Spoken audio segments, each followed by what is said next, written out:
Assalamualaikum warahmatullahi wabarakatuh. Perkenalkan, nama saya Tamar Novianti dari kelas 3C, Prodi Tadris Bahasa Inggris Fakultas Tarbiyah dan Keguruan. Untuk MK kali ini yaitu tafsir ayat dan tarbawi dengan dosen pengampu yaitu Pak Almupadol MPD. Saya akan membahas atau menafsirkan surah Al-Baqarah ayat 254 dan 271. Nah, di sini saya akan menjelaskan apa itu sedekah.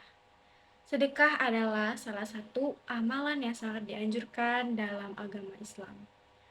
Terdapat banyak sekali dalil tentang sedekah yang terdapat dalam Al-Quran maupun hadis. Nah, sedekah adalah sebuah tindakan memberikan harta atau bantuan kepada orang yang membutuhkan tanpa mengharapkan imbalan atau balasan dari sang penerima. Biasanya ini sedekah bisa dilakukan di masjid atau kepada fakir miskin, anak yatim maupun anak-anak panti asuhan. Mereka-mereka yang membutuhkan sedekah. Nah, untuk surah kedua yang menjelaskan juga tentang sedekah yaitu surah Al-Baqarah ayat 271 yang berbunyi Bismillahirrahmanirrahim. In tubdu sadaqati fa ni'mahi wa in tukhfuha wa tu'tuhal fuqara'a fa huwa khairul lakum wa yukaffiru ankum min sayyi'atikum wallahu bima ta'maluna khabir, yang artinya jika kamu menampakkan sedekah-sedekahmu itu maka itu baik, dan jika kamu menyembunyikannya dan memberikannya kepada orang-orang fakir maka itu lebih baik bagimu, dan Allah akan menghapuskan sebagian kesalahan-kesalahanmu, dan Allah mengetahui apa yang kamu kerjakan. Nah, dari surah-surah yang sudah saya bacakan tadi, ternyata banyak juga surah-surah atau hadis yang menjelaskan tentang sedekah, yaitu surah Al-Baqarah ayat 261 yang berbunyi, perumpamaan orang-orang yang menginfakkan hartanya di jalan Allah adalah seperti orang-orang yang menabur sebutir benih atau biji yang menumbuhkan 7 tangkai. Pada setiap tangkai ada ratusan biji. Allah melipat gandakan pahala bagi siapa yang Dia hendaki. Allah Maha Luas lagi Maha Mengetahui. Nah, selain surah Al-Baqarah, juga ada surah Ali Imran ayat 92 yang artinya, kamu sekali-sekali tidak akan memperoleh kebajikan yang sempurna sebelum kamu menginfakkan sebagian harta yang kamu cintai. Apapun yang kamu infakkan, sesungguhnya Allah Maha Mengetahui tentangnya. Ada juga surah Al-Maun ayat 2 dan 3 yang artinya, itulah orang-orang yang menghardik anak yatim dan tidak menganjurkan untuk memberi makan orang miskin. Surah At-Taubah ayat 103 yang artinya, ambillah zakat dari harta mereka guna menyucikan dan membersihkan mereka, dan doakanlah mereka karena sesungguhnya doamu adalah ketentraman bagi mereka. Allah Maha mendengar lagi Maha mengetahui. Selain surah-surah yang sudah saya sebutkan di atas, ada juga hadis yang menceritakan atau menjelaskan juga tentang sedekah.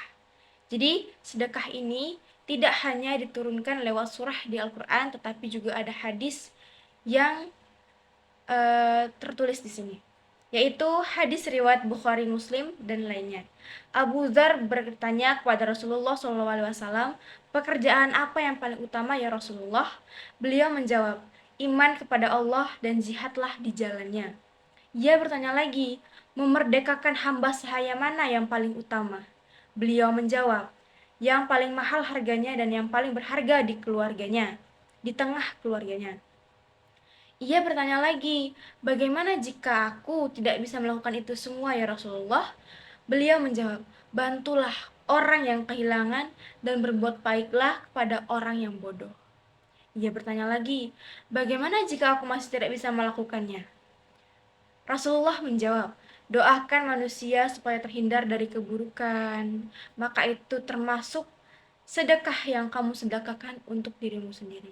Hadis sahih riwayat Al-Bukhari dan Muslim dalam bab Al-Iman, Ahmad dan Al-Baihaqi. Nah, juga ada hadis riwayat Bukhari, Muslim, Abu Daud dan Ad-Darimi. Dari Abu Dzar ia mengatakan bahwa Rasulullah SAW pernah ditanyai, "Wahai Rasulullah, para hartawan telah membawa pahala yang banyak. Mereka sholat sebagaimana kami sholat. Mereka puasa sebagaimana kami berpuasa. Dan mereka bisa bersedekah dengan kelebihan harta yang mereka miliki." Lalu beliau berkata, bukankah Allah telah menjadikan untuk kalian apa yang bisa kalian sedekahkan? Setiap pembacaan tasbih dan tahmid nilainya seperti sedekah. Dan pada istrimu juga terdapat amal sedekah. Beliau SAW ditanya, apakah dalam memenuhi syahwat istri juga termasuk sedekah? Beliau menjawab, bukankah ia apabila diletakkan pada tempat yang haram adalah dosa? Dan sebaiknya jika ia diletakkan pada tempat yang halal maka mendapatkan pahala. Selain itu, ada hadis riwayat At-Tarbani dan Al-Baihaqi.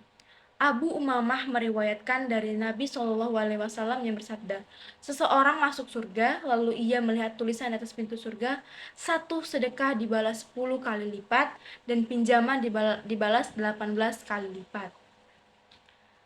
Lalu ada juga hadis riwayat Abu Dawud At-Tirmizi dari Hudzaifah, ia mengatakan bahwa Nabi SAW bersabda, setiap yang baik itu sedekah.